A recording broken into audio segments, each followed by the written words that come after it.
Hi flowers, welcome back to my channel. Video को start करने से पहले अगर अभी तक आपने से किसी मेरे चैनल को सब्सक्राइब नहीं किया है तो प्लीज़ चैनल को सब्सक्राइब, वीडियो को लाइक और नीचे कमेंट करते हुए ज़रूर बताइएगा कि आज का ये पार्ट आप लोग को कैसा लगा।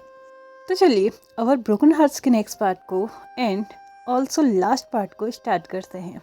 या मुझे पता है बहुत सारे लोग ये सोच रहे होंगे कि यार ये बताती क्यों नहीं। एक्चुअली मुझे खुद रियलाइज़ नहीं होता कि कब शुरू हो जाता है और कब एंड हो जाता है। तो चलिए ख़त्म करते हैं और आगे बढ़ते हैं।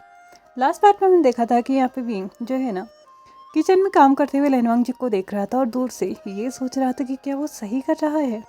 वो भी तो एग्जैक्टली वैसा ही कर रहा है ना जैसे कि लेनवांग जी ने किया था। तो फिर हम दोनों के बीच में चीज़ें सही कब होंगी?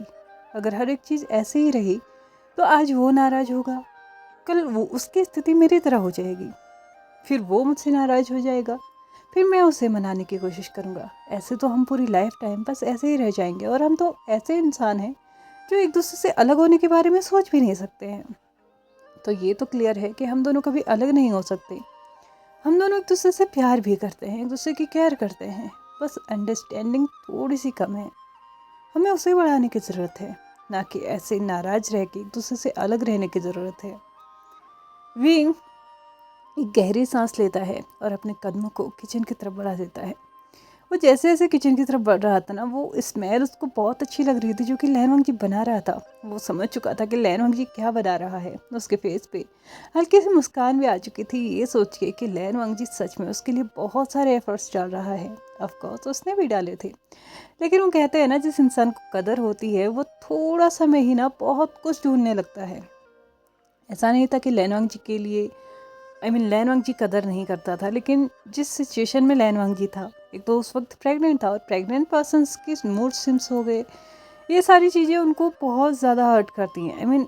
उस टाइम पे अगर छोटी से छोटी चीज़ भी उनके साथ हो गई ना तो वो इस चीज़ को बहुत लॉन्ग टर्म तक मतलब सोचते रहते हैं, उन्हें याद करते रहते हैं। और वही लैनवांग जी के साथ हुआ था। अगर ये चीज़ उस वक्त हुई होती ना जब वो नॉर्मल कंडीशन में था तो शायद लैनवांग जी भी इसका उपाय पहले ही निकाल चुका होता, लेकिन उस वक्त वो प्रेग्नेंट था, जिसकी वजह से उसके अंदर एक इमोशनली वो बहुत ज़्यादा वीक होते जा रहा था। और उसने ये ठान ही लिया था कि विंग उसको छोड़ते जा रहा है, किसी और के पास जा रहा है, किसी और की ज़्यादा केयर कर रहा है। और साथ ही साथ इसमें वांग लिंजाओ ने, वो कहते हैं ना, आग में घी डालने का काम किया था, जिसकी वजह से सच में लैनवांग जी भी सब कुछ ये नहीं समझ पाया। लेकिन आज भी अपनी नॉर्मल कंडीशन में था, साथ ही साथ वो बहुत ज़्यादा केयर करता था और लैनवांग जी की इस केयर की ना उसे क्रेविंग हो रही थी। तो ऑफकोर्स सी बात है, यहाँ पे वो उसके इन छोटे छोटे एफर्ट्स को ना बहुत अच्छे से देख रहा था। उसने अपने कदम को फाइनली किचन की तरफ बढ़ा ही लिया था। वो लैनवांग जी के पीछे जाके खड़ा हो चुका था। उसने लैनवांग जी को स्लाइटली अपने हैंड्स को उसके वेस्ट के अराउंड रैप किया, उसके शोल्डर पे अपने चीन को रखा। उसके बाद बोला, बहुत अच्छा लग रहा है रैनशान, मुझे पता है तुम मेरे लिए ना फ्राइड चिकन बना रहे हो, लेकिन क्या तुम्हें नहीं लगता कि ये सुबह सुबह के लिए बहुत हैवी हो जाएगा? विंग फ्लो में बस बोलते जा रहा था, लेकिन लैनवांग जी का दिमाग तो बस वहीं अटक चुका था। फर्स्ट जब लैनवांग जी ने महसूस किया कि किसी ने अपने हैंड्स को उसके वेस्ट के अराउंड रैप किया है, अपने चिन को उसके शोल्डर पर रेस्ट दिया है, और लास्टली जब उस इंसान ने उसे लेनजान बोला था। लैनवांग जी को याद है कि यहाँ पे उसको इस नाम से ना बहुत टाइम से नहीं बुलाया गया था। ऑलमोस्ट 2 हफ्ते से तो बिल्कुल भी नहीं बुलाया गया था। यहाँ पे लैनवांग जी ने ना कभी नहीं सोचा था कि सच में विंग फिर से इस नाम से उसको बुलाएगा। लैनवांग जी थोड़ी देर के लिए एकदम स्टिफ रह चुका था। उसे नहीं पता चल रहा था कि क्या उसने करना चाहिए। क्या वो विंग की तरफ टर्न होके देखे, क्या वो उससे बोले थैंक यू सो मच कि मुझे तूने माफ़ कर दिया, या फिर वो बिल्कुल ऐसे ही खड़ा रहे क्योंकि शायद विंग को इस चीज़ की ज़रूरत इस वक्त है। लैनवांग जी जो कि कुछ जॉब कर रहा था, उसके हाथ एकदम से रुक चुके थे। वो भी विंग के इस हक को, इस वार्मनेस को फील करने लगा था। विंग उसके नेक पे अपने नोज को रब करते हुए बोलता है, क्या हुआ, तुम रुक क्यों गए? क्या तुम्हें अच्छा नहीं लगा? लैनवांग जी ने विंग के हाथों के ऊपर अपने हाथों को रखते हुए हल्के से अपने सर को ना में नोट किया। विंग ने फिर से उसे और ज़्यादा अपनी वार्म जो ब्रीथ थी ना उसके नेक पे छोड़ के उससे बोला, मुझे लगता है हमें सब कुछ शॉर्ट आउट करना चाहिए लेंजन। हम लाइफ टाइम ऐसे नहीं रह सकते। तुम और मैं, हम दोनों ही एक दूसरे के लिए हैं। तो ऑफ कोर्स हम दोनों ना एक दूसरे को छोड़ पा रहे हैं, ना ही टाइटली पकड़ पा रहे हैं। तो अच्छा तो यही होगा ना कि हम दोनों अपने दिल की सुने। मैं नहीं चाहता कि अब मैं और टाइम वेस्ट करूं। प्लीज़ वापस मेरी लाइफ में आओ। हम दोनों के ये दिल एक बार टूट चुके हैं। उन टूटे हुए दिलों को जोड़ने का टाइम आ चुका है। प्लीज़ क्या एक बार फिर से हम कोशिश कर सकते हैं? लैनवांग जी विंग की बातों को सुनते सुनते उसकी आंखों से आंसू कब आ चुके थे उसे खुद भी नहीं पता चला। उसने आंखें बंद कर रखी थी। उसने अपने आंखों को हल्के से खोला। उसके बाद उसने विंग की हैंड्स की ग्रिप को अपने ऊपर थोड़ा सा लूज किया। उसके बाद वो टर्न हुआ और एक बहुत टाइट हग के साथ उसने अपने पूरे इमोशंस को ना बाहर निकालना स्टार्ट किया। उसने इतने ज़ोर ज़ोर से रोना स्टार्ट किया कि विंग भी ये रियलाइज़ नहीं कर पाया कि आखिरकार ये क्या हुआ। I mean, इस वक्त रोने वाली सिचुएशन तो उसकी थी ना, ये टर्न तो उसकी थी। लैनवांग जी बार बार आई एम सॉरी, मैं दोबारा ऐसा कभी कुछ नहीं करूँगा जिससे तुम्हें हर्ट होगा। मैं हमेशा कोशिश करूँगा कि अगर हम दोनों के बीच में कोई बात है तो उसे हम दोनों के बीच में सॉर्ट आउट करने की कोशिश करूँगा। एटलीस्ट मैं एक बार तो भी बात करने की कोशिश करूँगा। लैनवांग जी बार बार ऐसा कुछ बोले जा रहा था और कहीं ना कहीं विंग को समझ में आ रहा था कि हाँ ये कुछ गलत भी नहीं है। शायद मैंने भी कुछ ज़्यादा ही लैनवांग जी को इन दिनों इग्नोर कर दिया है, जिसकी वजह से शायद वो भी मेरी ही जैसी कंडीशन में जा रहा था। उसने भी लैनवांग जी को बहुत टाइटली गले लगाया। उसके बाद बोला, इट्स ओके, जो हुआ सो हुआ, लेकिन अब हम रिस्क नहीं ले सकते। अब हमें आगे बढ़ना चाहिए, हमारे बेबी को देखना चाहिए और हमारी लाइफ को भी। लैनवांग जी और विंग यहाँ पे जो पीछे से खाना हल्का सा जल चुका था ना, उसकी स्मेल ले रहे थे। लैनवांग जी ने विंग को अपने से दूर किया। उसके बाद बोला, तुम्हें इस वक्त नहीं आना चाहिए था, देखो ना मेरा खाना जल गया। उसने रुआसी आवाज़ में सब कुछ बोला। विंग ने उसको मुस्कुराते हुए बोला, तो तुम्हें खाना जलने का यहाँ पे टेंशन हो रहा है? मुझे इतने दिनों से बस यही टेंशन हो रहा है कि मैं तुम्हें इग्नोर कर रहा हूँ। तो यहाँ पे लैनवांग जी बिना उसकी तरफ टर्न हुए ही अपने जो फ्लेम पे उसने कुछ रखा हुआ था उसको वो अल्टाते पलटाते हुए ही विंग को आंसर करता है, तुम कुछ ऐसा नहीं कर रहे थे जो मैंने तुम्हारे साथ नहीं किया। ऑफ कोर्स ये तुम्हारा टर्न था। इवन मैं तो अपने आप को बहुत लकी समझ रहा हूँ कि एटलीस्ट तुम्हारा ये सब कुछ ना सिर्फ 2 हफ्ते में ख़त्म हो गया। सोचो अगर तुमने मेरे जैसा करने की कोशिश की होती तो लगभग 1 साल से ज़्यादा मुझे सफ़र करना पड़ता। चलो ठीक है, तुम थोड़ा काइंड हार्टेड हो तो एटलीस्ट मैं ये मान के चल रहा था कि कम से कम मुझे महीनों तो लगेंगे ही तुम्हें मनाने में। लेकिन मुझे नहीं पता था कि मेरा हस्बैंड सच में मुझसे हद से ज़्यादा प्यार करता है, जिसकी वजह से मुझे 2 हफ्ते लगे, सिर्फ और सिर्फ 2 हफ्ते तुम्हें मनाने में। विंग ने उसके नेक पे हल्का सा किस करते हुए बोला, ये भी मेरे लिए बहुत ज़्यादा था। मैं कभी ऐसा नहीं करना चाहता था, बस मैं ये चाहता था कि तुम्हारी और मेरे बीच में जितनी भी मिसअंडरस्टैंडिंग्स हैं ना वो क्लियर हो जाए। मैं कभी नहीं चाहता था कि फिर से ऐसी कोई सिचुएशन आए जहाँ पे सच में मुझे अपने आप को साबित करने के लिए ना बहुत कुछ करना पड़े और फिर भी तुम मेरी बात ना सुनो। लैनवांग जी फाइनली फ्लेम को ऑफ करता है। उसके बाद विंग की तरफ देखते हुए बोलता है, अब ऐसा कभी नहीं होगा। सबसे पहले तो मैं तुम पे ट्रस्ट करूँगा और अगर बाय एनी चांस कभी डाउट करने की बात आ भी जाती है ना तो मैं पूरी कोशिश करूँगा कि मैं फिर भी तुमसे बात करूँ। एटलीस्ट मैं अपने ऑथर फेवरेट ऑथर की बात तो मान ही सकता हूँ ना। ऐसा कहते हुए उसने विंग के फॉरहेड पे किस किया। विंग ने थोड़ा नोटिस स्माइल के साथ लैनवांग जी को देखते हुए बोला, तुम बस फॉरहेड पे किस करोगे? लैनवांग जी ने उसके स्टमक पे हल्का सा पंच करते हुए बोला, मेरे ऑथर ने मुझे ये भी बोला था कि फॉरहेड किस लिप किस से ज़्यादा बेटर होता है। ऐसा कहते हुए वो टर्न होने ही वाला था, लेकिन उससे पहले ही विंग उसको अपनी तरफ टर्न करते हुए बोलता है, अच्छा तो तुम अपने ऑथर की बात मानो और मैं अपने ऑथर की। और मेरे ऑथर के अकॉर्डिंग लिप किस ही बेस्ट किस होती है जिससे तुम ये रियलाइज़ करा सकते हो किसी को भी हम उससे कितना प्यार करते हैं। इसके बाद विंग ने लैन वांगजी को सोचने का एक और मौका नहीं दिया और यहाँ पे उन दोनों के ही लिप्स एकदम अटैच हो चुके थे। कुछ टाइम तक वो एकदम वैसे ही थे, नॉर्मली बस अटैच थे, किसी की भी मूव नहीं हो रहे थे। थोड़ी देर के बाद लैन विंग ने उन्हें मूव करना स्टार्ट किया, लेकिन लैन वांगजी जो था ना वो थोड़ा सा शॉक था। आपको इतना टेंशन इतने टाइम से चल रहा था, उसने कभी भी ऐसे रोमांटिक मोमेंट्स की उम्मीद तो नहीं की थी, एटलीस्ट इतने जल्दी तो नहीं की थी। लेकिन विंग जब रियलाइज़ करता है कि लैन वांगजी मूव नहीं कर रहा था, तो उसने उसके लोअर लिप पे ना हल्का सा बाइट किया, जिसके चलते लैन वांगजी भी अपने होश में आ चुका था और फिर से सेंसलेसली वो उसको किस करना स्टार्ट कर चुका था।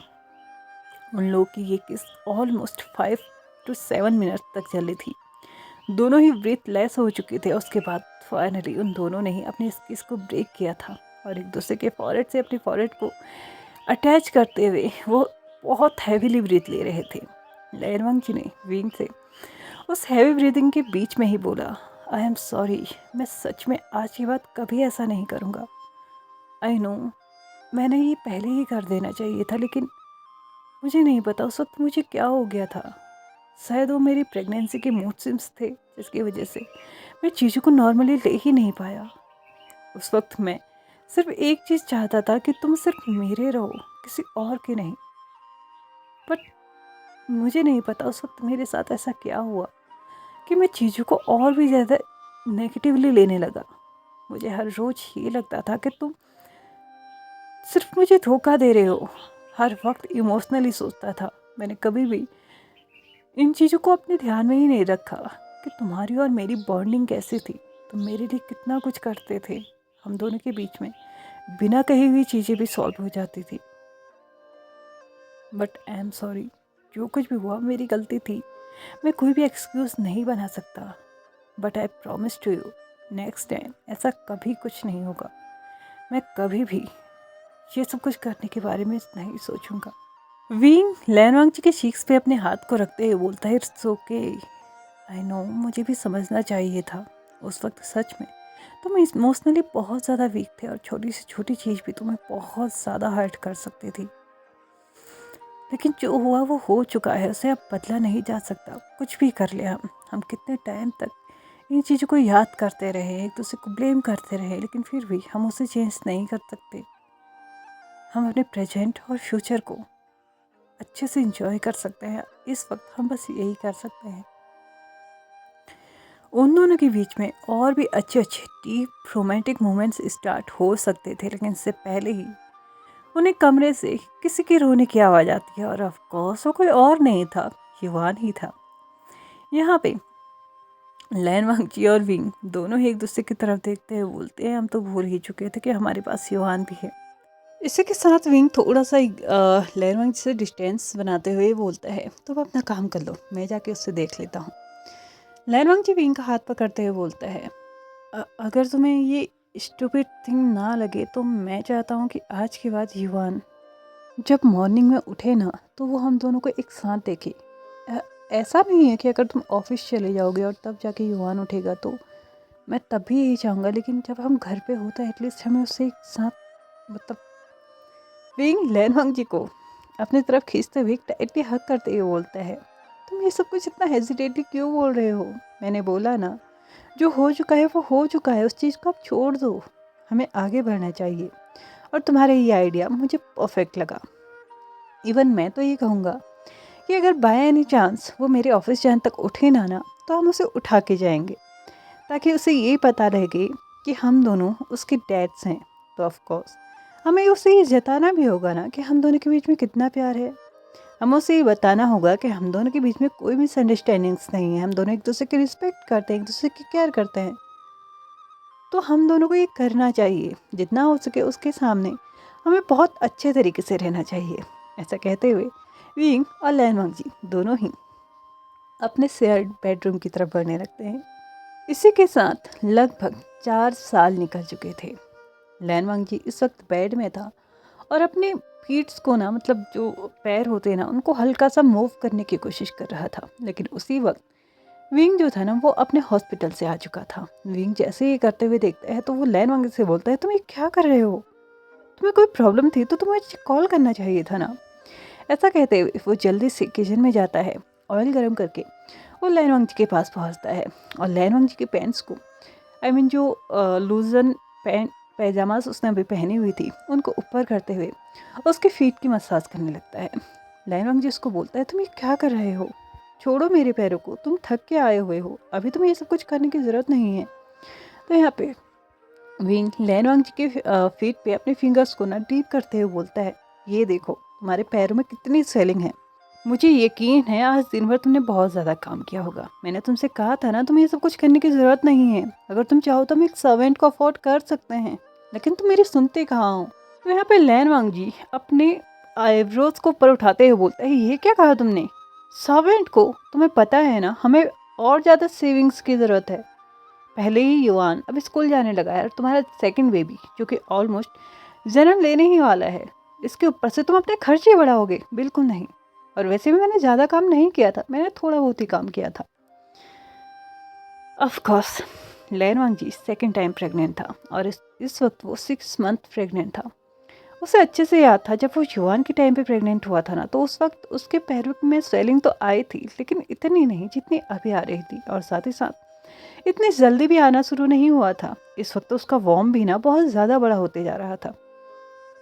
यहाँ पे विंग और लैनवांग जी दोनों ने ही इस बार अपना जो जेंडर रिवील वाला अल्ट्रासाउंड था ना, उसमें उनको बोल दिया था कि नहीं, उनको ये नहीं करवाना है। अल्ट्रासाउंड तो हुआ था लेकिन जेंडर रिवील नहीं हुआ था। और साथ ही साथ उन दोनों ने एक और इम्पॉर्टेंट चीज़ को यहाँ पे पता करने से मना कर दिया था। उन्होंने क्लियरली डॉक्टर को बोल दिया था कि अगर कुछ ऐसा है जिसमें वरीड होना पड़ेगा या फिर कुछ ऐसा वैसा है तो वो हमें बता सकते हैं, लेकिन उसके अलावा कुछ सरप्राइजिंग चीज़ें हैं तो वो ना बताएं। और डॉक्टर ने भी सेम यही किया था। लेकिन इस वक्त लैनवांग जी के लिए ना, लैनवांग जी खुद भी एक्सपीरियंस कर रहा था कि युवान के टाइम पे चीज़ें कुछ अलग थी और इस वक्त की चीज़ें कुछ अलग थी। लेकिन फिर भी वो विंग के साथ विंग को इतना ट्रबल नहीं क्रिएट करना चाहता था। विंग सुबह उठता था, उसके लिए ब्रेकफास्ट बनाता था, उसकी सारी चीज़ों का ध्यान रखता था और दिन में भी वो पूरा ध्यान रखता था कि वो खाने की पूरी तैयारी करके जाए और लैनवांग जी को ज़्यादा काम ना करना पड़े। घर की साफ़ सफाई, कपड़े, बर्तन सब कुछ विंग करता था, जिसकी वजह से ना लैनवांग जी को ये लगता था कि वो कुछ ज़्यादा ही ओवरवर्क कर रहा है और कहीं ना कहीं इसका इफ़ेक्ट उसके हेल्थ पे पड़ सकता है। इसलिए वो विंग की हेल्प करना चाहता था, लेकिन विंग ही एक ऐसा इंसान था जो ये नहीं चाहता था कि लैनवांग जी कोई भी काम करे। ऑफ कोर्स इसका कोई स्पेसिफिक रीज़न भी नहीं था और ऐसा भी डॉक्टर्स ने नहीं बोला था कि लैनवांग जी को बिल्कुल रेस्ट ही करना है, लेकिन हाँ, उसको रेस्ट के लिए बोला गया था। लेकिन इसके ऊपर तो विंग ने कुछ ज़्यादा ही कर दिया था। इस वक्त भी उसके फीट को मसाज दे रहा था। लैनवांग जी हल्का सा झुकने की कोशिश करता है तो लैनवांग जी को विंग डांटते हुए बोलता है, ये क्या कर रहे हो तुम, तुम्हें पता है ना तुम्हें झुकना नहीं है। तो यहाँ पे लैनवांग जी भी मुंह बनाते हुए बोलता है, तो ठीक है, तुम्हें मेरे पैरों को छोड़ना होगा। तुम ये क्या कर रहे हो विंग, तुम अभी अभी थक के आए हो और तुम फिर से ये सब कुछ करना स्टार्ट कर चुके हो कि तुम्हें रेस्ट की ज़रूरत नहीं है। मेरे फीट को इतनी भी ज़रूरत नहीं थी मसाज की। यहाँ पे विंग अननोइंगली ही बोल देता है, मुझे पता है तुम ये चाहते हो कि मैं ये सब कुछ ना करूं, लेकिन तुम्हें पता है मुझे ये सब कुछ करना है क्योंकि फर्स्ट प्रेगनेंसी में ये सब कुछ नहीं कर पाया था ना, मैंने ये सब कुछ मिस किया था। लैनवांग जी एकदम से विंग को बस देखे रह चुका था और थोड़ी देर के बाद ही विंग को भी ये रियलाइज़ हो चुका था कि उसने क्या बोला है। विंग ने लैनवांग जी की तरफ देखते हुए बोला, सॉरी, मैं ऐसा कुछ बोलना नहीं चाह रहा था, बट वो मेरे मुंह से बस, वो कहते हैं ना, टंग स्लिप हो गई, बिल्कुल वैसा ही हो गया। लैनवांग जी अपनी एंग्री फेस के साथ विंग को देखते हुए बोलता है, तुम्हें मैंने कितने बार बोला है ना, प्लीज़ वो सब कुछ मत बोला करो। एक तो पहले ही मेरे मूड स्विंग्स चलते हैं, मुझे नहीं पता मैं किस वक्त किस बात पे भड़क जाऊँ, और तुम मेरे पैरों को छोड़ो इस वक्त। पहले तो विंग ने भी डरते हुए अपने हाथों को उसके पैर से हटा दिया था, क्योंकि उसे भी पता था कि इस वक्त जो लैनवांग जी के मूड स्विंग्स चलते थे ना, वो हद से ज़्यादा अपर लेवल वाले होते थे। अगर एक कटोरी भी गिर जाए ना नीचे, लैनवांग जी उसका भी इतना बड़ा इशू बनाता था ना कि तुमने ये क्या कर दिया, तुम घर के बर्तनों को फोड़ रहे हो, मुझे शांति से जीने नहीं देते। कभी कभार तो लैनवांग जी को खुद भी महसूस नहीं होता था कि वो सब कुछ क्या कर रहा है, और जब बाद में उसे पता चलता था ना कि उसने ये सब कुछ किया है, तो उसे खुद से रियलाइज़ होता था कि उसने विंग के ऊपर कितना अत्याचार किया है, कितना ट्रबल क्रिएट किया है उसके लिए। लेकिन विंग ये सब कुछ बहुत हंसी खुशी झेल लेता था, क्योंकि उसे पता था कि उसके हस्बैंड के मूड स्विंग्स चल रहे हैं। और ऑफ कोर्स उसने फर्स्ट प्रेगनेंसी में ऐसा कुछ भी एक्सपीरियंस नहीं किया था। ये सब कुछ उसको बहुत ज़्यादा इंटरेस्टिंग लग रहा था। जितनी बार भी लैन वांगजी मिडनाइट में उसको डिमांड करता था किसी भी चीज़ की, खाने की, बाहर घूमने की, या फिर मूवीज़ की, तो वो सारी चीज़ें तो बहुत अच्छी लगती थी। इवन कभी कभार तो लैन वांगजी फिजिकल रिलेशंस की भी मतलब डिमांड कर देता था। और लैन वांगजी और विंग दोनों ने ही डॉक्टर्स के कंसल्टेशन के अकॉर्डिंग ही इन सब चीज़ों को भी कंटिन्यू रखा था। लेकिन हाँ, अब 6 मंथ हो चुके थे तो विंग को पता था कि उसे यहाँ पे रुकना है। लेकिन लैन वांगजी की क्रेविंग्स ख़त्म होती ही नहीं थी। विंग जल्दी से अपने हाथों को वहाँ पे रखे हुए नैपकिन से पोंछता है। उसके बाद लैन वांगजी के पास जाते हुए बोलता है, आई एम सॉरी, मैं सच में आज के बाद मैं प्रॉमिस करता हूँ कभी ऐसा कुछ नहीं कहूँगा। लैन वांगजी अपने मुंह को बनाते हुए बोलता है, ठीक है, मैं तुम्हें माफ़ करूँगा, लेकिन उससे पहले तुम्हें मेरे लिए वही चीज़ बनानी होगी जो लास्ट नाइट बनाई थी। विंग अपने आइज़ को उठाते हुए बोलता है, फिर से? मुझे ये समझ में नहीं आता है, तुम चाइना में रहते हुए इंडियन डिशेस को इतना पसंद कैसे कर सकते हो? आई मीन, ठीक है, एक बार खा लिया, 2 बार खा लिया, लेकिन तुम तो अब उसके पीछे ही पड़ चुके हो। बेचारे आलू पे कुछ तो रहम करो यार। ठीक है, मैं जा रहा हूँ तुम्हारे लिए आलू, क्या था वो, टिक्की, यही नाम था ना उसका, वही बनाने।